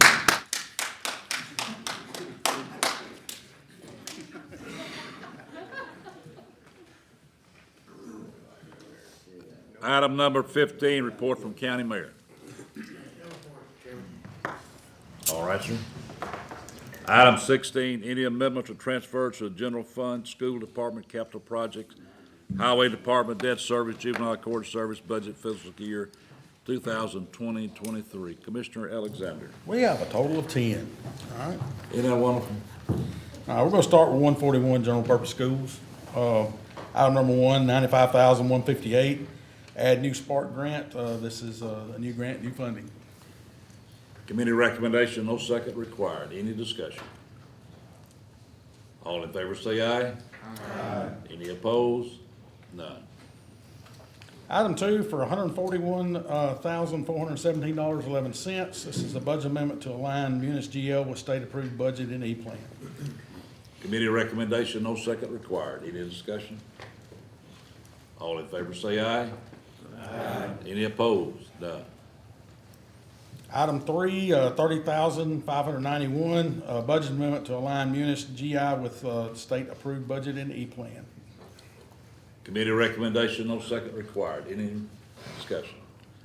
All in favor say aye. Aye. Any opposed? None. Item 4, $2.6 million budget amendment to place order for laptops through the ECF funding. Reimbursement will occur after purchase is completed, which will occur in the next fiscal year. Committee recommendation, no second required. Any discussion? All in favor say aye. Aye. Any opposed? None. Now, moving over to the county side, this one's from fund balance, for finance, it's $470,979.17. Its contributions to the TIF for District 1 and 2 amounts from years 2010 to 2022. Committee recommendation, no second required. Any discussion? Commissioner Hale. Yes, sir. Just some clarification on this for those who aren't aware. The Community Redevelopment Agency, the CRA, is the one that manages our TIFs. That was created when the county entered the second TIF district. We have a CRA meeting coming up for the subcommittee, and I believe that's been emailed out to you all. So if you're interested in what's occurring with that funding, it does go to the CRA for them to manage the redevelopment of the two TIF district areas, and so it's going to be put to good use. This is an investment. There will be a return on it, and so thank you. Any other discussion? All in favor say aye. Aye. Any opposed? None. Next is insurance recovery refunds, community corrections, $17,704.67, special purpose. It's a request to move received insurance recovery funds into the budget line item for motor vehicles. Committee recommendation, no second required. Any discussion? All in favor say aye. Aye. Any opposed? None. Number 7, maintenance department, $1,971 to move funds from the sale of a vehicle back into maintenance repair line item. Committee recommendation, no second required. Any discussion? All in favor say aye. Aye. Any opposed? None. Number 8, fire department, $16,834.64. Reimbursement from airport covering fire overtime for September through December of '22. Committee recommendation, no second required. Any discussion? All in favor say aye. Aye. Any opposed? None. 9 is the sheriff's department, $10,082.09. Transfer data processing from sheriff's office to data processing for IT to cover equipment, email, and security applications prorated through the end of fiscal year '23. Committee recommendation, no second required. Any discussion? All in favor say aye. Aye. Any opposed? None. Number 10 is the county clerk, $25,000. It's to remodel county clerk's office with paint, new carpet, add wall, and counter in the marriage office. Committee recommendation, no second required. Any discussion? All in favor say aye. Aye. Any opposed? None. Mr. Chairman, that concludes the budget report. You did a wonderful job. Item number 17, appointment of county attorney by this body is a 2-year term. J. Bush, incumbent. Commissioner Alexander. I'd like to nominate J. Bush for that position. Have a motion second. Any other nominations? Commissioner Murray. The contract set up for the attorney's office yet. A contract. A contract for our attorney? Attorney. Do we have a contract for our attorney? We discussed it early. I mean, we talked about that earlier, that they just gave him a salary, but if he's gonna be the county attorney, if we're gonna have a county attorney, we need a contract. Stay with the duties they are at the times out with that. Well, the duties are set forth in a private act that was passed in 1986. The Office of County Attorney was established. It's nominated for a 2-year term every 2 years. So, I mean, I'm happy to draw up a contract if that's what the body wants, stating what my hourly rate is and what, I bill the county per month, or I can do an engagement letter. We already have that in the budget. Yeah, I mean, I'll do whatever the commission wants me to do on that. It's serve at your pleasure. I'm saying that we have a contract, I don't care who he is, where he comes from. We did a contract on that position, stating out what his duties are, what he charges for and all that. We don't need that, hire attorney and then pay him what he sends us a bill on. You know, we need a contract on this service, whatever he does, we're gonna hire him, you know. Commissioner Godwin? Following up what Commissioner had just stated, we did discuss this. I don't think you were at the, we did discuss this before in regard to a contract with Attorney Bush. And I think it went back to when we okayed, when a certain amount went over a certain amount and we okayed that amount. I don't know if that was November, December. I too am concerned and wish that we would have a contract, because talking to other my attorney friends, I asked their suggestion and they said normally that happens. So is there a problem as far as with the contract? No, there's no problem. I'm asking. No, there's no problem. Again, the Office of County Attorney was established by private act, and that private act sets forth what the duties of the county attorney are.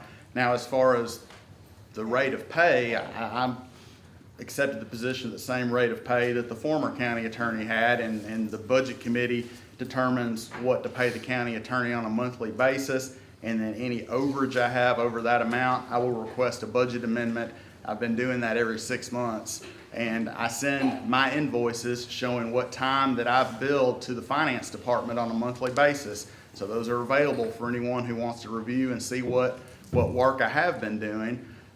Again, I'm happy to draw up a contract if that's what the body wants. Or I can just submit an engagement letter stating exactly what I'm being paid and what the agreement is for my compensation with this body. That would, because I'm very sure there's other attorneys that represent the district that have contracts, and I don't know what the other county commissioners feel, but I don't see what the problem would be with you having a contract, even if it's already what you have. I mean, it's. Yeah, there's not an issue with it from my perspective. Like I said, I serve at your pleasure. If this body wants me to draw up a contract, I'm happy to draw up a contract regarding compensation. No problem.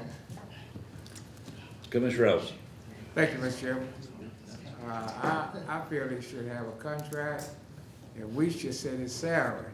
He should be setting his salary. He's already set his salary. We did that, we We voted don't know on what it. it is, or I don't. What is his salary? Well, you could know if you asked. The county budgeted $90,000 last year for the county attorney position. I billed $225 per hour.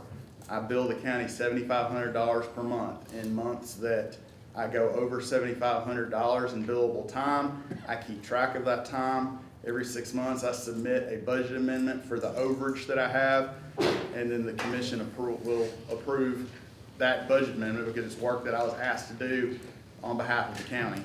I guess what I'm trying to say is that $90,000 should be your salary, and that's it. This is already approved by the budget, and we've already voted on that this time. I understand that, but If what you I'm trying to disagree say next is- time, you can do so. Pardon? But the budget's already been set, we've already agreed to that for this budget year. Yeah, but I understand, And you voted for it. a few months ago, that he came in here, and we gave him additional money for We some voted for extra that hours. also. I don't think the extra hours should be there. Well, we voted that also, and it was approved. Commissioner Hale? Well, I'm talking about this time. That was last time. I'm talking about in this contract. I'm not sure if a motion is prudent at this time, but maybe a letter of, what'd you call it, Jay?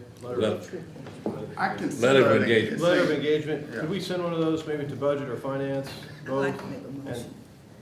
So I move that happens, that we use the letter of engagement as just a formal document. Well, right now, we're voting on, No, we're not it. we're voting Oh, on, yeah, we got a motion on the floor. got a motion on the floor. Can we vote on that, then we can take the What other, is the motion? to rehire him. I know that, rehire him, but his salary should be included in that, right? It's already there.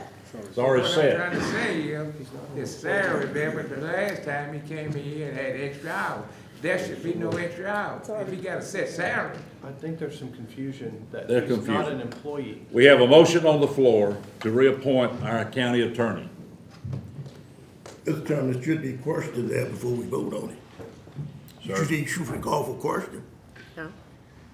Anybody have anything to say about that, you know? You got a motion over with your second, your question, anybody have You have any any more? comments on this or whatever? Always- Then you vote on it. It's open for comments. Pardon me? Mr. Chairman, Mr. Bush has already stated that he'd be happy to draw up a contract. Right.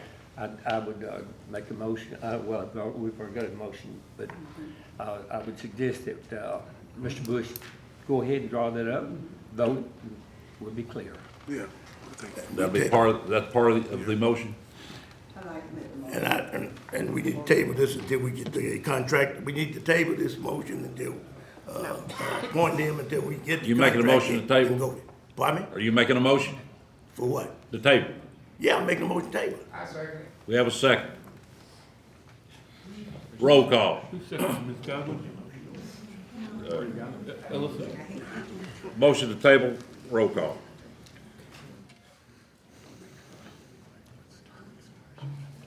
Abernathy?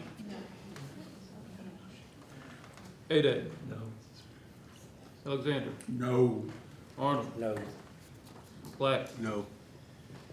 Bond? No. Brown? Pass.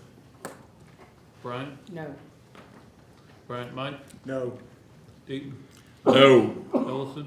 Yes. Godwin? Hill? No. Hall? No. Hicks? No. Johnson? No. Jones? No. Martin? Pass. Mercer? Yes. Montague? No. Neoff? No. Taylor? No. Tippit? No. Wall? No. Watson? No. Anybody want to change their vote?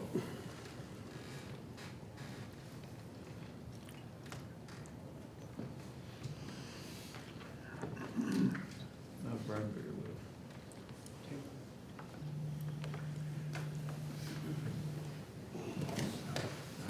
2 years, 20 days.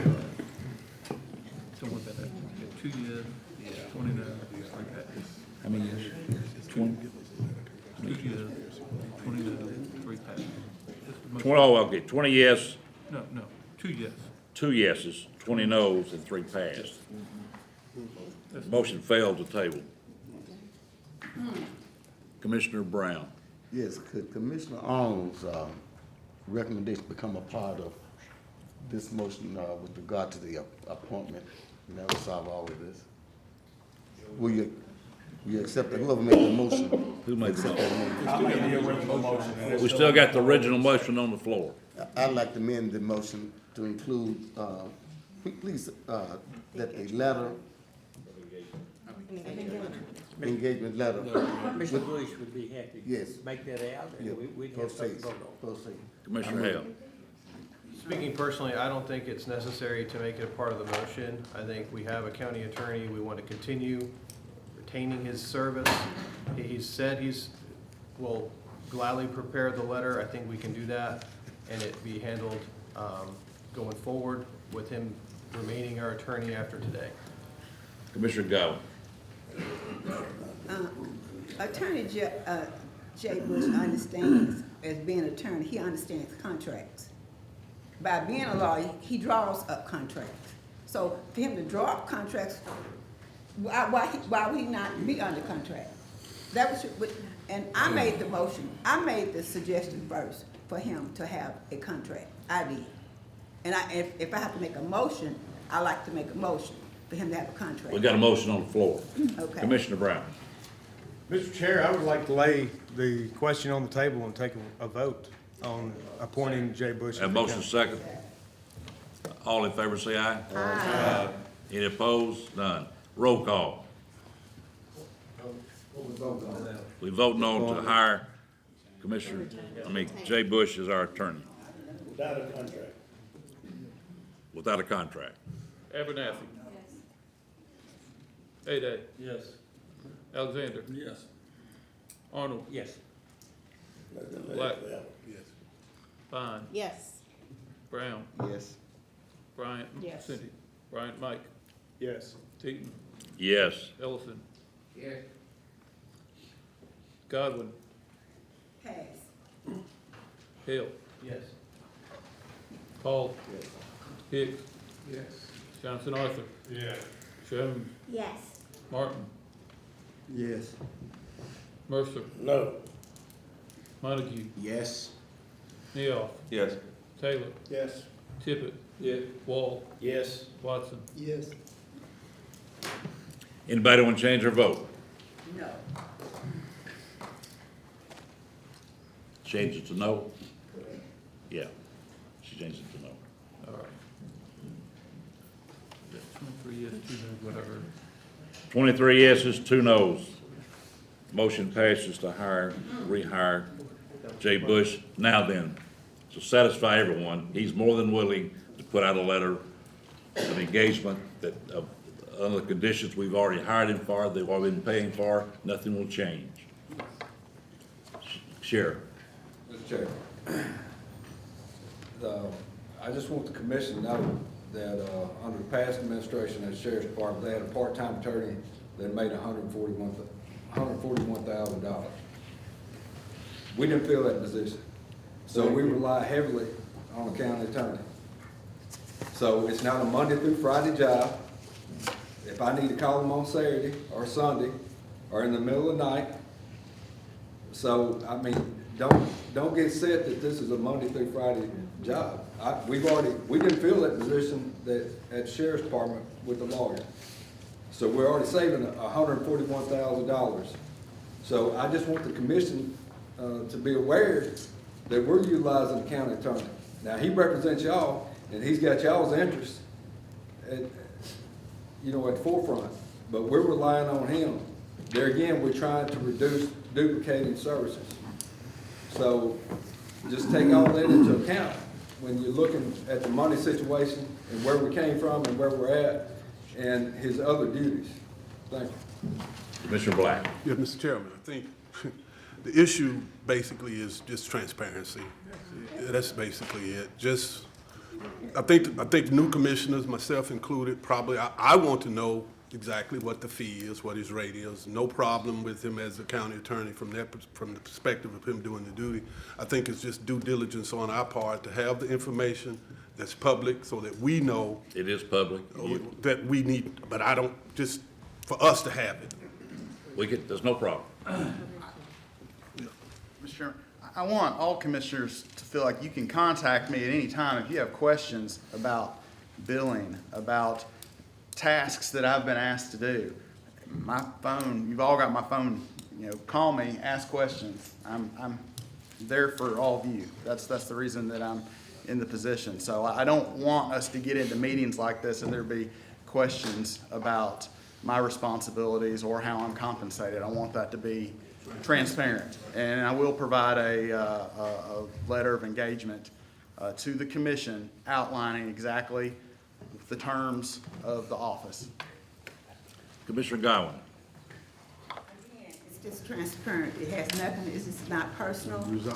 And so, I just wanted something in writing. That's all. You gonna get it. You gonna get You it. all right? You gonna get The it. blood pressure I want up, is it? Beg pardon? You heard what I said. Blood pressure not, don't act. I can't. Said your blood pressure not going up. Blood pressure not going up. Let me just, We resolve. let me just say this. As an attorney, and what we pay him, we shouldn't be complaining about anything. He's been very transparent. That office has always been transparent, as far as I'm concerned.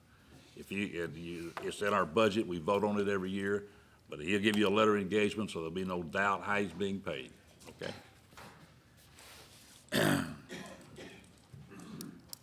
And thank you for your service, Jay Bush. You do a good job. I don't mean any harm. I'm a preacher and I know I talk a long Go right ahead, Go right ahead. But we've Commissioner. already voted on this issue. Let's proceed on the agenda. That's what we're doing. We appreciate you. Hallelujah.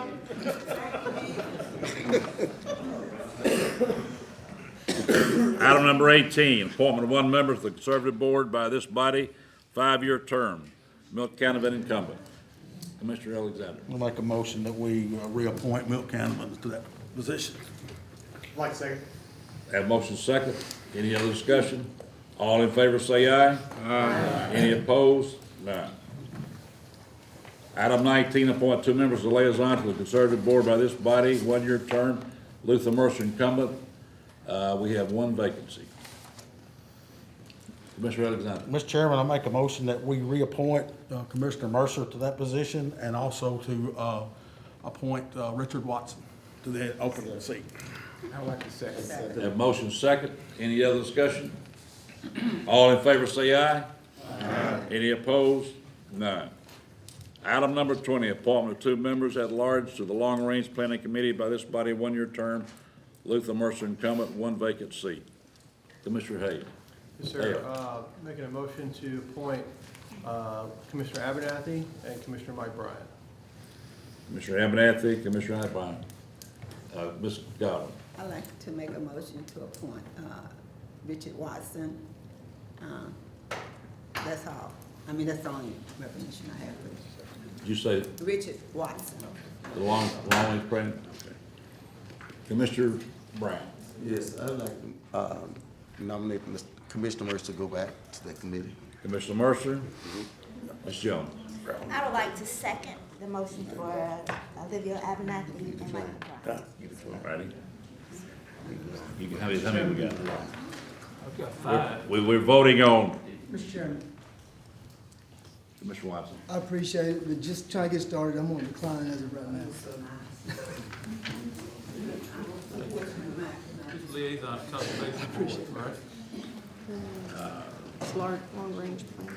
Long range planning, Long range planning. All on my plan, okay. number 20. 2 at large, 1 vacancy. Yeah, number 20. We have Ms. Abernathy, Different numbers from you. Yeah. Mike Bryant, Luther Mercer, Mercer.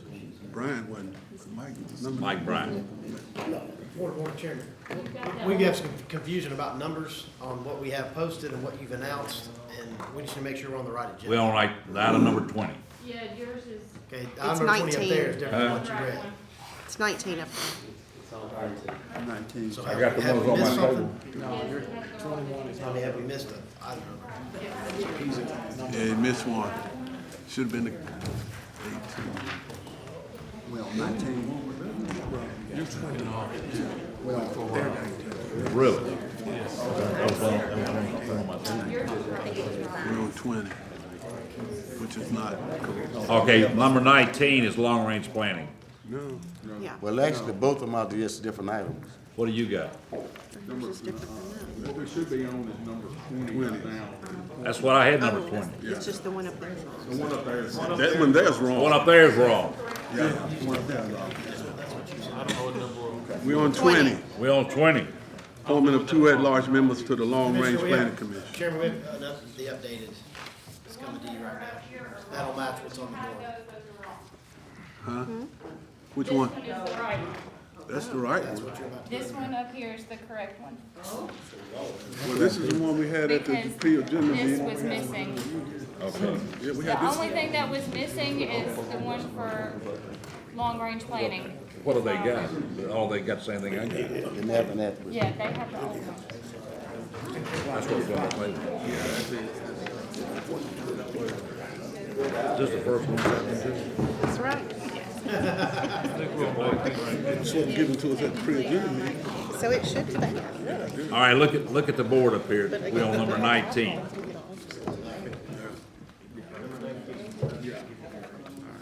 We're on number 19. So my motion stands, except for 19, not 20. Right. Right. Everything just got moved up one, that's all. I think it was nomination. A nomination, yeah. This is the appointment of 2 members at large to the Long Range Planning Committee. Mr. Chairman, I had nominated Commissioner Mercer, but he is not, choose to serve. So I move that the other 2 will be elected by acclamation. Second. That's Abernathy and Bryant. All in favor say aye. Aye. Any opposed? None. I was wanting to discuss that. Do what now? I was standing in discussion for that. I can't hear you. I said I was standing in discussion for that. You want to discuss? Right, before we voted, but, What do you want to discuss? Go ahead. well, the reason I was standing in discussion was, I had submitted a resume for this position, and I decided I wasn't gonna wear it today, and I wore this orange shirt. And I did it because Tennessee Vols are still playing in the tournament, like Kentucky Wildcats are not. And I thought about this, because I really did want to serve this committee, and I made some phone calls about it, but I couldn't think of a commissioner better than Commissioner Bryant, who's interested in as well, because I was gonna vote for myself and Abernathy until I discovered this, but just want to make that in the record, sir. Okay.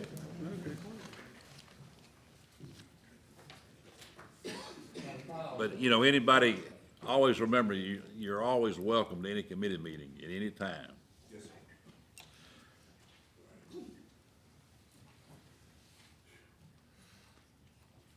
We are on 20 now. We're on 20 now. We did the two other- Appointment of one member of the Long Range Planning Committee by this body, one-year term, A.J. Massey, County Mayor incumbent. Commissioner Alexander. Move that we reappoint A.J. Massey to that position. Have a motion second. Any other discussion? All in favor say aye. Aye. Any opposed? None. Item 21, appointment of one member of the Long Range Planning Committee by this body, one-year term, Karen Bell, Finance Director incumbent. Commissioner Alexander. Move Karen Bell, keep her position on, as incumbent on that committee. Commissioner Hill. So I second. Okay. Commissioner Bryant second. All in favor say aye. Aye. Any opposed? None. Appointment of one member to the Long Range Planning Committee by the Finance Management Committee, one-year term, Gary Deaton incumbent. Chair, I'd like to make a motion to appoint Gary Deaton. Second. Have a motion second by Commissioner Arnold. All in favor say aye. Aye. Any opposed? None. Item number 23, appoint one member of the Long Range Planning Committee by the Budget Committee, one-year term, Joey Hale incumbent. Commissioner Hale. Alexander. Wish to renominate Joey Hale. That's the Budget Committee's wishes. Mr. Jones. I second it. Mr. All in favor say aye. Aye. Any opposed? None. Item 24, appoint one member of the Long Range Planning Committee by Council Committee, one-year term, Arthur Johnson incumbent. Commissioner. I'd like to appoint Arthur Johnson incumbent. Second. Have motion second. Any other? Second. All in favor say aye. Aye. Any opposed? None. Item 25, appoint one member of the E911 Board by the county mayor, one-year term, one-year vacancy. One-year term, one vacancy. Chairman, I'd like to recommend Mike Bryant to fill that space. Have a motion to recommend, I need a motion. Who made the motion? I thought we agreed. It's a recommendation. He make a recommendation. Who made the motion? I make the motion to recommend. Have a motion?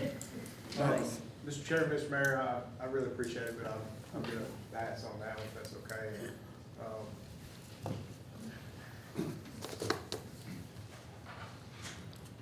Commissioner Tippett. Mr. Chairman, I'd like to nominate Jeff Wall.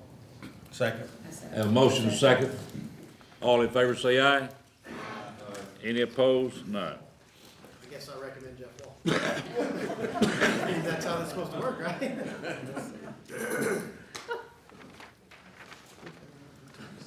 We got confused over that. Yeah, okay. Item 26, appointment of one member to Liaison Airport Authority Board by this body, one-year term,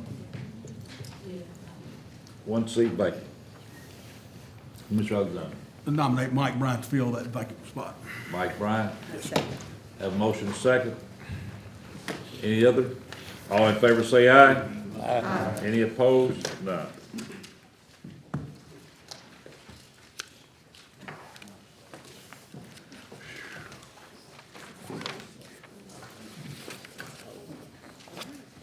Election of notary publics. Mr. Brown make motion. I'll second. I have a second. All in favor say aye. Aye. Any opposed? None. Any and all matters related to connected with matters set forth in items 1 through 27. Commissioner Brown. Yes, Miss Susan Sylvia Howard, she'd like to address the body. I'd like her to be here at this moment. Yes. Come on down. Very briefly, I talked. What was her name? Susan Harwell. Ms. Hollowell? Yeah, I'm Susan Holloway, and I am here for one purpose, and it is to ask you to reconsider the use of the Ag Complex Auditorium. What makes me qualified to do that? Worst, I have 2 degrees, and both of them within the areas of home economics, and it's a steep thing, but you still can get it about another name. And then I'm very interested there because I've worked there. I started there in 1974, and I want you to visualize a picture. I was behind the Farm Bureau office under the bridge in Chester Street. And we were doing 2,500 4-H members every year. And I had to stay there only 4 years when I had a child because I was working so many hours and gone so much that I couldn't take care of my own. So I went to the classroom. And when I went to the classroom, I was in Jackson-Madison County. Actually, in 1979, after I'd left, the Ag Complex was built. And it was built by donated land, and it was built by those people who said if Ag people are together, they will always have a place to meet. So we started doing that. And as a result, I came back to work there in the 90s, and guess what? I retired from 38 years of teaching. Both retirement systems were the same, and I've been back there 3 years since I retired to help. Now, what happens with that auditorium is, I'm pleading for you to understand that that is the central part to keeping 4,000 children in an excessively impressive program. And here's the reason why. Last year, I did the same thing I did in 1974. I walked into classrooms and I said, the floor is now open for nominations for president for 4-H. Do I hear any nominations? I'll take 2. Wrote those 2 names on the board, they elected. What's that kid learning to do what you're doing? Do we want to teach children how to be leaders in our community? That's exactly what we're doing with that with 4,000. But what happens is, we now are 10 people are in that extension office, in that small space. Something's gonna have to happen soon to change that, and we don't have the money in the county to rebuild new additions to Ag people. One thing that's very important though is, those 4,000 kids are the top of any in the state here in our county. I've watched Sharon and Kane actually take those children. Today, where's Kane? He's at Congress. He has 22 kids there. You know how many are the most from any other county in the state? 3. You know why? They let COVID kill it. They didn't go into the schools. You know what Sharon and he did? Organized all the Zoom classes they could. Now, what are we going to do in a small space office in Extension with 10 people there? That's funded by UT, funded by Tennessee State, and all we do in the county is provide the facilities and a little bit of the salary and a little bit of the thing. Now, we need to take advantage of that. You're looking for programs where you can actually do more and more with youth. You've got it. You've got it. Let me tell you what Kane Reeves did when he was in high school. I was teaching at that time at Liberty, and he actually came in my classroom and said I needed to do something to win nationals. And I said, oh, Sharon will be pleased if we will start you with a consumer education, your project group, after school. So every day, every Thursday after school, we made an announcement that Kane Reeves will have his consumer education. And he woke up one morning at 4 o'clock and said, damn it, I know what we can do. We can name that group Money and Me. Learning about consumer education. We can serve M&Ms. And so we had a large crowd coming. Do you know Kane won nationals in consumer education because of the project we started there?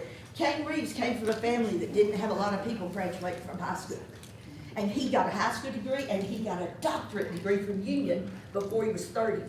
He is leading the office that is looking at children and saying, that's what I want for you to be able to see a vision to do. That's what I want you to do. But we can't do it in one little office. So we want the Ag Auditorium to be so flexible for us that when we see a kid call and say, I can come in and work on my portfolio. Now, we used to call them record books, but the portfolio is a distilled thing in the computer that they submit for all their project work. Then guess what they need to do? They need to be able to have that auditorium. If somebody else is monitoring it all the time, it's going to be very hard to check with them. Point of order. Yes. Commissioner. I think we're at the 5-minute mark. I'd move Okay. that we extend But by 2 let me minutes. help you. Oh, you want it, Let me- okay? Let me help you. Yes, ma'am. We're not taking anything away from anybody. All this, Exactly. all this been taking place is, we just have to have it for the election. Okay, well, you got it. That's all. We've always had it. That's all. We've always had it, haven't we? Not necessarily, but that's right. But That's no, what- here, this is the problem. How, when Kim was there, all those years, we've always worked and made sure we had everything we needed. We did. If there's more we need there, then we need to be able to have it. But you will, nothing will be taken away from you, no. Well, I don't know. We just don't have the control to be able Can we to. finish hearing that discussion, then we can adjourn, we can dialogue, can we please finish hearing that Gotcha. discussion? Okay, whatever. Thank you. Thank you very much. Thank you, appreciate it. But I wouldn't sit you down, just say we gave you 2 more minutes, if we don't do that. Yeah, was there Let's go. anything specific she was asking? To the point. We're not taking anything away from Right. whatsoever. Huh? Move adjourned. Have a motion to adjourn. Second. Roll call.